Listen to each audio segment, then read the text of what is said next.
오늘도 예배자로 오신 여러분을 환영하고 축복합니다. 우리나라에 6.25 전쟁이 일어난 지가 올해로 75년 되었습니다.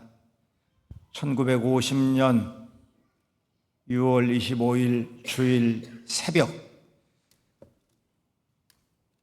선전포고도 없이 북한 공산당이 기습 남침을 했습니다. 중국의 마오쩌둥, 소련의 스탈린을 등에 업은 김일성이 우리나라를 이렇게 기습 공격한 것은 공산 통일을 이루려고 전쟁을 일으켰습니다. 제2차 세계대전 이후에 가장 치열한 전쟁, 가장 많은 사람들이 희생된 전쟁,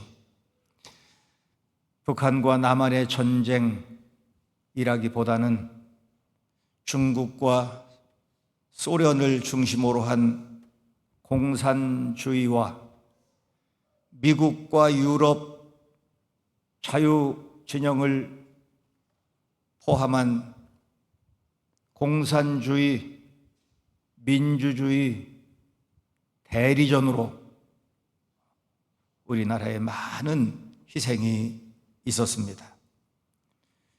중국의 개입으로 인해 전술이 펼쳐졌고 낙동강까지 밀려 하마터면 우리나라 공산화 될 뻔했습니다. 하나님께서 메가더 장군을 사용하셔서 인천 상륙 작전을 성공하게 하시고 반쪽이지만 이렇게 남한은 자유민주주의가 든든하게 잘 세워져 있고 북한은 여전히 공산주의 억압 속에 많은 국민들이 고통을 받고 있습니다. 이 중에 대부분은 저를 포함한 많은 분들은 전후 세대이기 때문에 전쟁의 참혹상이나 공산주의가 얼마나 무섭고 잔인하다는 것을 이렇게 간접으로만 들었지 실제 체험하지는 못했습니다.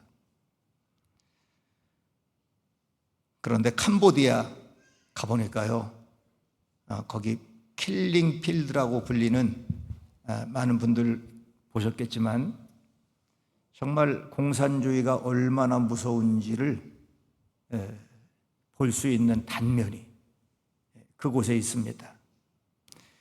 수백 년 전에 일어난 일도 아니고 70년대 불과 얼마 전에, 몇십 년 전에 그곳에서 일어난 참혹상은 이루 말로 다 할 수가 없습니다.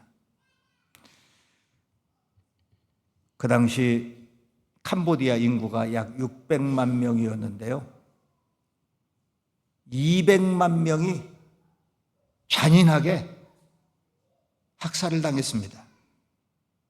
인구의 3분의 1이나 되는 200만 명이 다 죽었어요.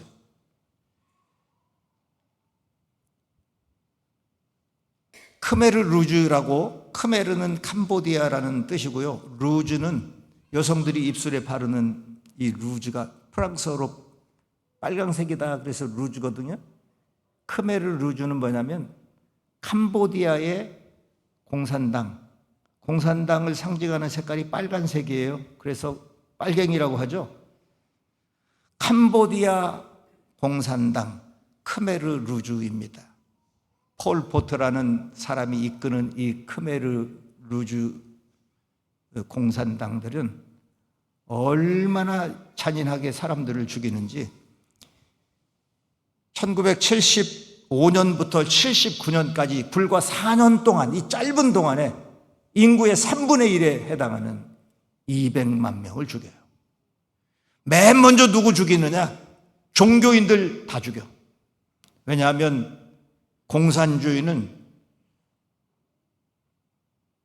유물사관이잖아요.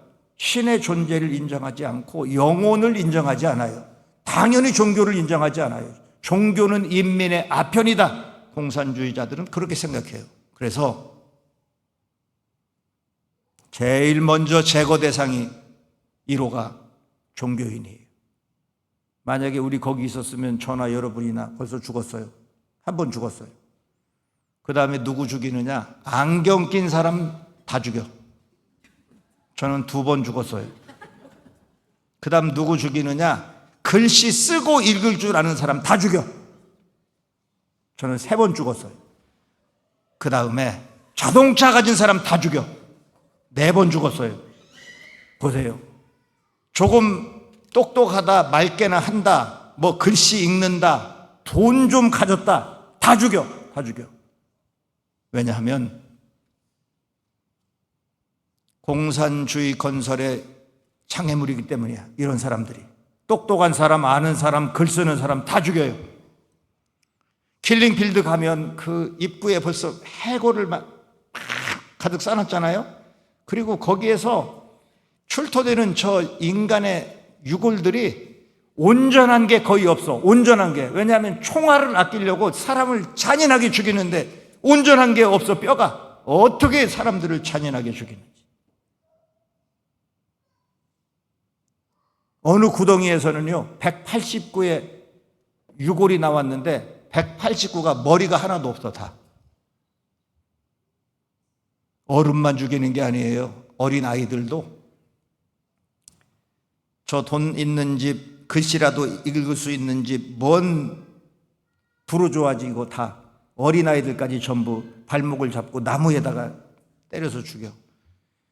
야, 수많은 세계인들이 저기 가서 보고 저기에다 저렇게 팔찌를 저기다 이렇게 걸어놓으면서 아이들이 정말 아무것도 모르는 아이들이 저 나무에 패대기 쳐 죽었어. 얼마나 많은 사람들이.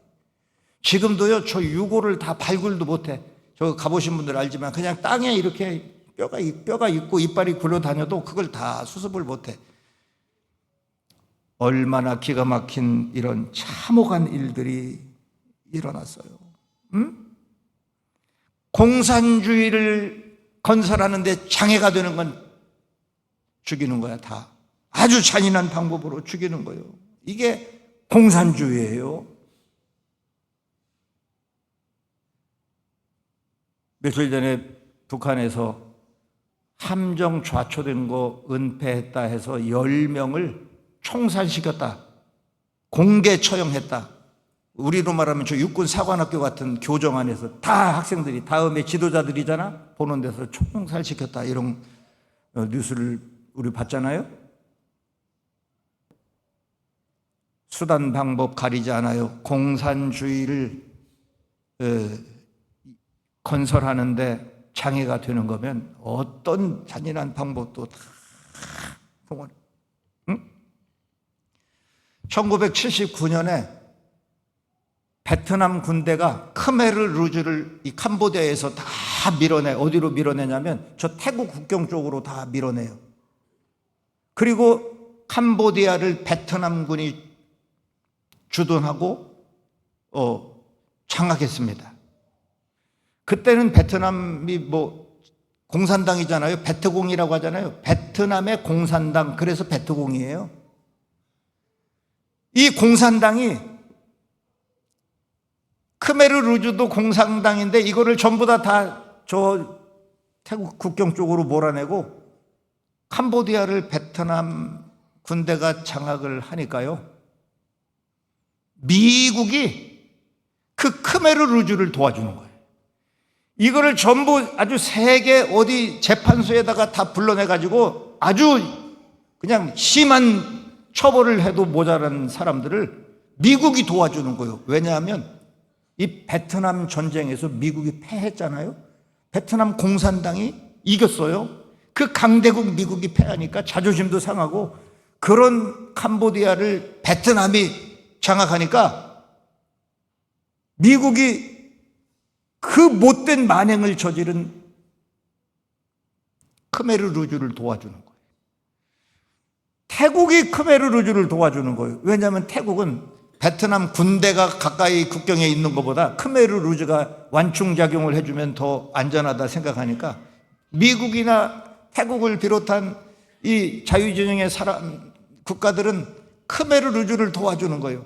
공산 소련을 비롯한, 소련이 이게 그때는 소련이 힘이 있었어요. 소련이 이 베트남 주둔군의 그 비용을 지불하고 이 공산당들은 또 이 베트남을 지원하는 거예요. 얼마나 이 세계 역사라는 게, 그래가지고 이 크메르루주가 이런 잔혹한 범죄를 저지르고도 유엔의 대표, 캄보디아 대표로 크메르루주가 나오는 거예요. 크메르루주의 대표가 유엔의 캄보디아 대표로 나오는 거예요. 이게 세계가 돌아가는 세계 질서입니다. 질서라는 표현이 여기에 맞지 않을지 모르지만 이게 세계가 전부 나라들이 하는 일이에요. 자국의 이익이 되면 무슨 짓이든지, 아무리 못된 짓 한 사람들도 그냥 싸고 돌고 잘한다 그러고, 자국의 해가 되면 어떤 우방국가 오랜 친분이 있어도 소용없어요. 하루아침에 그냥 버리는 것이 이게 세계 질서입니다. 세상에 믿을 놈 하나도 없다 그런 말이 있는데, 세상에 믿을 나라는 하나도 없습니다. 미국이 우리나라를 지켜줍니까? 자국의 이익이 되기 때문에 우리나라 군대 주둔하고 뭐 우리나라 이렇게 뭐 하는 거지. 일본이 누가 우리나라 누가 지켜줍니까? 우리 대한민국을 든든하게 지켜줄 힘은 바로 하나님 한 분뿐인 줄 믿습니다. 그리고 우리가 힘을 길러야 돼. 힘을 길러야 돼. 지금 전 세계 난민의 숫자가요 1억 1,700만 명입니다. 나라를 잃고 내전이 일어나고 전쟁이 일어나서 자기 나라를 떠나가지고 여기저기 유리방황하며 말할 수 없는 고통 가운데 있는 사람들이 1억 1,700만 명. 보트피플이라고 우리도 들어봤잖아요. 베트남 패망하고 사람들이 공산 정권을 탈출해서 배에 타고 이 나라 가도 안 받아줘, 저 나라 가도 안 받아줘, 배에서 빠져 죽은 사람이 얼마나 많은지. 난민이 이 희생당하는 숫자는 파악도 안 돼. 왜? 얼마나 정확히 알지도 못하니까. 이게 얼마나, 나라를 잃어버리면 얼마나 참혹한 일들이 일어나는지, 나라가 힘이 없으면 얼마나 이렇게 자존심 짓밟히고 열강들의 노리개감이 되는지. 우리 예수님을 비롯해서 성경에 나오는 모든 위인들, 요셉, 야곱 할 것 없이 구약의 모세, 족장, 모든 지도자들 다 보세요. 다니엘, 에스겔, 호세, 모든 성경에 나오는 인물들은 하나같이 공통점이 뭐냐면 애국자였어요. 나라를 사랑하는 마음이 너무 귀하고, 하나님이 이 나라 세워주셨으니 우리가 이 나라 잘 지키자, 그런 마음이 투철했어요.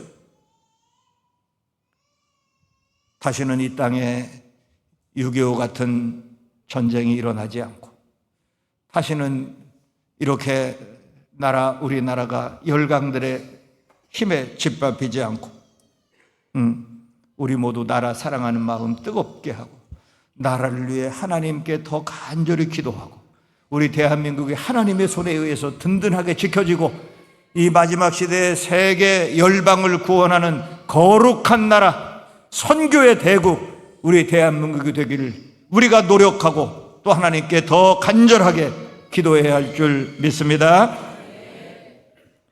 공산주의자들은 하나같이 공산화로 지상낙원을 만들 수 있다, 이렇게 주장합니다. 그렇죠? 그런데 공산주의가 남긴 것은 어느 나라 할 것 없어요. 어느 나라, 모든 공산주의 역사가 전부 이론은 너무 좋아요. 같이 나누고 같이 평등하게 같이 잘 살자, 아주 너무 좋아요. 그런데 하나같이 공산주의 다 망했잖아요. 베트남에서 크메르루주가 망하고, 캄보디아에서 크메르루주가 망하고, 또 베트남 군대가 철수하고 난 뒤에 UN 평화유지군이 수만 명이 캄보디아에 들어가서 캄보디아를 지켰습니다. 무정부 상태니까요. 군대도 없으니까 UN 평화유지군이 각국에서 파견되어서 그 캄보디아에 머물면서 평화를 이제 우리가 유지하겠다, 그래서 수만 명의 UN 평화유지군을 캄보디아에 파견했습니다. 그런데 어떻게 됐느냐? 평화가 유지된 게 아니고 캄보디아가 에이즈 공화국이 됐습니다. 이 평화 유지군들이 캄보디아에 가서 수많은 현지 여인들을 에이즈 감염시키고, 이 여인들이 또 가족들에게 이걸 감염시키고 온 나라가 에이즈 공화국이 됐어요. khmer 아주 무력으로 사람들을 아주 힘으로 잔인하게 죽이고, 유엔 평화유지군은 평화라는 이름으로 가서 주둔했는데 아주 온 나라를 에이즈로 무너뜨리는. 그래서 우리나라 선교사님들이 캄보디아에 가서 선교 사역의 첫 번째가 뭐였냐면 피임기구 나눠주는 거였어. 모든 선교사님들이 가서 아주 어디 직장마다 가정마다 어디 동네마다 돌아다니면서 피임기구 나눠주는 거, 이게 선교사님의 선교사역 1호였어요. 에이즈로 나라가 다 망하는데, 사람이 다 죽어가는데 뭐 살려놔야 복음도 전하고 교회도 세우고 할 텐데. 여러분, 캄보디아에 선교한 분들이나 아는 분들 물어보세요. 그분들이 가셔서 한 것은 뭐 교회 세우고 무슨 전도하고 그런 거 아니야. 피임기구 나눠줘서 이 에이즈를 일단 사라지게 해야 사람을 살려놓고 봐야 되니까. 다 그 일했어요. 결국은 세계에서 에이즈가 가장 빨리 사라진 나라가 캄보디아예요. 이것에 우리나라 선교사님들이 아주 1등 공신이에요. 두말할 거 없어요. 우리나라 이렇게 선교 대국인데, 그래서 지금 이제 이런 캄보디아가 세워졌습니다. 평화유지군이 평화를 지키는 것이 아니고요, 공산주의가 지상낙원을 이루는 것이 아니고, 이런 역사를 통해 우리가 똑똑히 보고 있어요. 지금도 평화를 명분으로 미사일을 막 쏟아붓고 힘이 있으면 제압하고 상대방을 눌러 죽여서 아주 이 평화를 조용하게 만들어. 이건 평화가 아니에요. 이건 평화가 아니에요. 조금 전에 미국에서 벙커버스터라고, 여러분 뉴스 봤어요?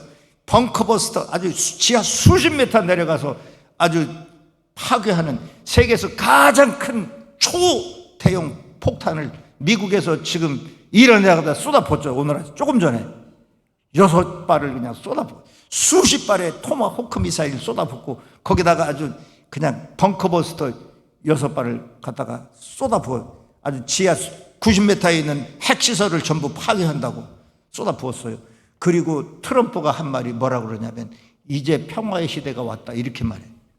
오늘 아침에 조금 전에 지금 11시부터인가 트럼프 회담, 뭐 기자, 이거 뭐지, 그걸 뭐라 그러나, 기자회견이라고 하지, 연설하는 거.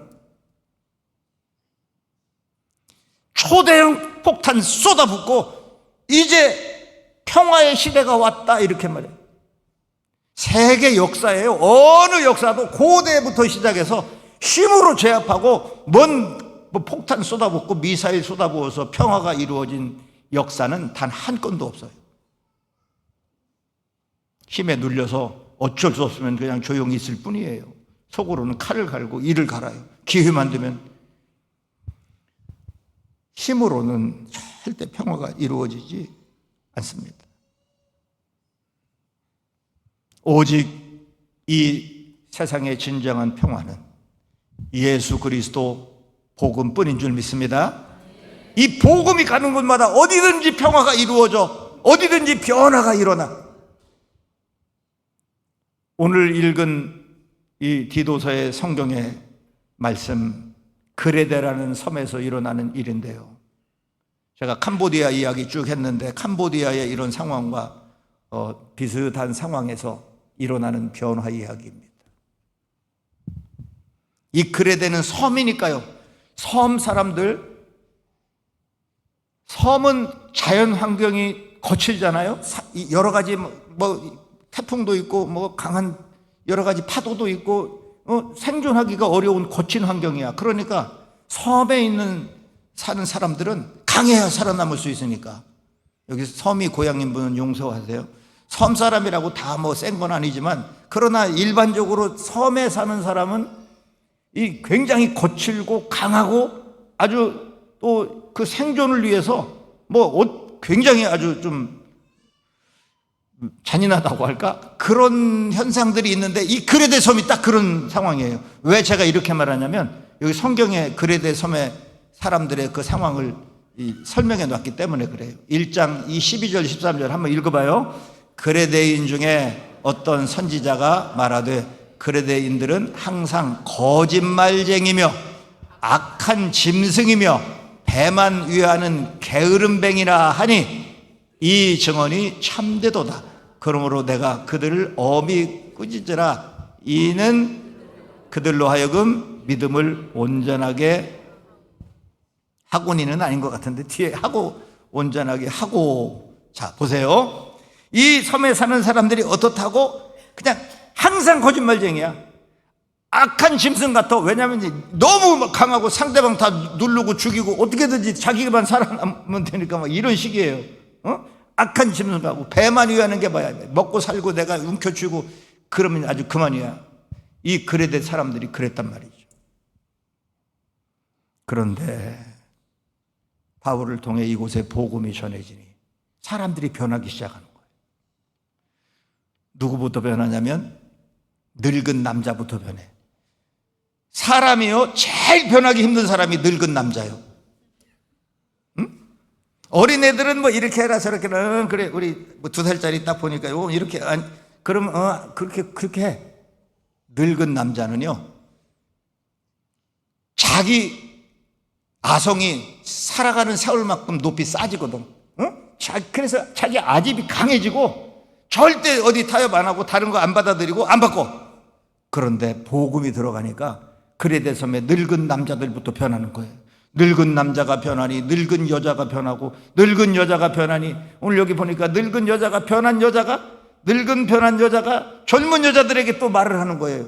그러니까 우리 말하면 시어머니가 변해가지고 며느리한테 말하는 거예요. 좋게 말하는 거예요. 이렇게 착하게 이렇게. 그러니까 그 젊은 여자가 또 변하는 거예요. 젊은 여자가 변하니까 젊은 남자는 자동으로 변하는 거예요. 세상에 악한 짐승 같은 그레데 섬의 사람들이 변하기 시작하는 거예요. 복음이 들어가니까 그들이 변하기 시작하는 거예요. 2000년 기독교 역사에 복음이 들어가서 변하지 않은 역사는 단 한 곳도 없어요. 복음이 들어가면 변하는 거예요. 우리나라 5000년 역사를 자랑하는데요. 5000년 역사가 4900년까지는 거의 4850년까지는 거의 안 변했어. 우리나라 문화라는 게 다 똑같았어요. 다 똑같았어요. 하나도 안 변했어요. 우리나라 2조 500년을 지배한 정신 세계가 다 뭐예요? 5000년 역사도 하나도 안 변했지만 남존여비 이 문화, 우리나라 문화잖아요. 남존여비, 장유유서. 그래서 여자는 그냥 인권이고 뭐고 없어요. 지금 저 이슬람 같은 그런 여성을 무시하던 문화가 기독교 복음이 들어오고 나서 여성을 존중하는 문화로, 여성을 먼저 이렇게 배려하고 하는 문화로 바뀐 거예요. 이게 불과 100년 어간에 바뀐 거예요. 기독교 복음이 들어와서. 오죽하면 암탉이 울면 집안이 망한다 이런 속담이 있겠어요. 오죽하면.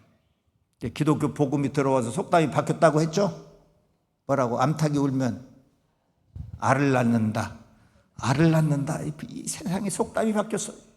얼마나 옛날에는 장애를 입었거나 그러면요 사람들이 놀림거리가 됐어. 얼마나 무시하고 함부로 하고 힘이 없고, 어린애들 뭐 이건 어린애들은 아주 그냥 아예 무슨 인권이고 뭐고 그런 거 없어요. 그런데 기독교 복음이 들어와서 어린아이들 존중하고 여성들 존중하고 힘없는 사람 장애인들 존중하고 이런 문화가 언제 이렇게 생겼어요? 어디 주차를 해도 장애인 주차 제일 가까운 장소의 주차장 아주 다른 주차장보다 더 넓게 해서 배려하고 모든 걸 다 이렇게 약한 사람, 어려운 사람 배려하고, 이게 다 뭐예요? 이게 다 뭐예요? 이게 기독교 문화지. 이게 복음이 들어와서 바뀐 거예요. 우리나라 보세요. 노동관이라는 게 일하지 않고 먹으면 이게 복인 거예요. 사농공상이야. 선비가 최고야. 아주. 그리고 기술 가진 사람, 기술 가진 사람 이거 전부 무시해. 쟁이라고 그래. 기술 가진 사람을 땜쟁이, 미쟁이, 무슨 대장쟁이. 이 쟁이란 말이 사람 낮춰 부르는 말이거든. 무시하는 말. 그래서 기술 가진 사람, 요새로 말하면 엔지니어야. 엔지니어는 전부 다 무시했어. 저건 산 것들이나 하고 천한 것들이나 하는 거지. 기술 가진 사람. 기술 가진 사람보다 더 무시한 사람이 장사꾼이에요. 오죽하면 장사꾼 그거는 개도 안 먹는다, 그런 말이 다 있잖아요. 그래서 장사하는 사람 전부 무시하고 함부로 하고, 이게 요새로 말하면 그게 비즈니스 아닙니까? 우리나라가 전부 지금 수출하고 다 그래가지고 이렇게 잘 사는 나라가 되는데, 옛날에는 이런 장사꾼들 전부 비즈니스 하는 사람들 무시하고 기술 가진 사람 무시하고 일 한코 먹는 게 복이라고 다 우리 문화가 4천 수백 년 동안 그랬어요. 기독교 복음이 들어와서 완전 바뀌었어요. 변화가 된 거예요. 일하기 싫거든 먹지도 말아라. 게으른 자는 개미에게 가서 배워라. 그러면서 얼마나 일이 얼마나 하나님 주시는 복인가 행복인가. 제가 늘 그렇게 말하죠. 여러분의 일터가 얼마나 그게 하나님 주신 거룩한 성직인가 말이에요. 일하는 것이 얼마나 복인지. 그래서 우리나라 이렇게 문화가 바뀐 거예요. 복음이 들어와서 문화가 바뀌었어. 로마서 12장 1절 읽어요. 너희는 이 세대를 본받지 말고 오직 마음을 새롭게 함으로 변화를 받아 하나님의 선하시고 기뻐하시고 온전하신 뜻이 무엇인지 분별하도록 하라. 달라져. 복음이 들어가면 달라져. 여러분이 이 땅의 변화의 주역이 되기를 축복합니다. 내가 먼저 복음 안에서 변화되고 오늘 그레데 섬의 사람들처럼 또 다른 사람들에게 이런 변화의 복음을 증거하고, 그래서 예수 복음 안에서 변화되는 거예요. 여러분 모두 이렇게 여러 가지 어려운 시대적 상황, 변화되어야 될 많은 세상의 상황들이 있는데, 이제 내가 먼저 그 복음으로 변화되고 세상을 변화시키는 변화의 주역이 되기를 축원합니다. 복음은 사람만 변화시키는 것이 아니라 세상을 변화시키는 능력입니다. 지금 우리나라의 가장 큰 고민거리가 뭐냐면 양극화 문제입니다. 정치권에서도 이 문제를 해결하려고 다 어느 정권이든 노력을 하지만 그게 그렇게 잘 되질 않아요. 우리나라 문제뿐이 아니라 전 세계 모든 나라의 문제예요. 가진 소수는 더 많이 가지게 되고 못 가진 다수는 더 많은 고통 가운데 있어요. 지금 우리나라 얼마나 지금 어려운지, 영세 자영업자들이 얼마나 어려운지, 얼마나 많은 사람들이 폐업을 하고 정말 경제적으로 고통 가운데 있는지. 이런 양극화, 경제의 양극화 현상이 극에 달하면 어떤 일이 일어나냐면 공산혁명이 일어납니다. 모든 공산혁명이 일어나는 나라들을 보면은 이게 어느 한계가 넘어가면, 왜냐하면 사회에 불만 세력이 많아지거든요. 이놈의 세상 전부 불만 세력, 어려운 사람들이 많아진 그 사회에 공산주의자들이 공산주의 이론 갖다가 퍼뜨리고 선동하면 한순간에 나라가 뒤집어져요. 왜냐하면 어차피 공산주의 이론이 같이 나눠서 같이 먹자 그런 얘기 아니에요. 그러니까 있는 사람 뺏어서 없는 사람 주고, 내가 굶어 죽더라도 있는 꼴은 못 보겠다. 그래서 공산주의가 망하는 거예요. 이것을 캄보디아가 증명하고 다른 소련을 비롯한 공산 국가 다 보세요. 동유럽 다 보세요. 같은 유럽인데 공산주의 했던 나라들은 다 망했어. 중국이 지금 마오쩌둥이 개혁개방 외쳐가지고, 다른 건 공산당은 정치는 해도 경제는 전부 우리 자유로 하자, 개혁개방 외쳐가지고 중국이 저렇게 지금 난리가 난 거죠. 공산주의 다 망했어. 공산주의. 소련이 붕괴되고 몇 년 후에 우리 교회에서 거기 교회 하나 세워가지고 제가 가봤잖아요. 얼마나 어려운지. 사람들이 세상에 밀가루 한 포대, 요만한 거 한 포대 사려고 아침부터 종일 줄을 서. 그거 한 포대 사려고. 소금 이만큼 사려고 종일 줄을 서. 완전 거지 나라가 돼. 미국과 쌍벽을 이룬 그 대단한 나라가, 세계에서 가장 많은 자원을 갖고 있는 그 나라가 얼마나 가난하고 어려워지는지 보세요. 소련이 공산당 혁명을 일으키고 어떻게 해서 다 교회 있던 자리 허물고 그 자리에다가 체육관 짓고 문화시설 짓고 수영장 짓고 무슨 사람들 전부 다 행복하게 살게 하겠다. 교회 다 무너뜨리고 그냥 거기다가 스포츠 센터 체육시설 다 만들었어. 나라가 어떻게 되는지 완전 거지 나라가 되고 말았어요.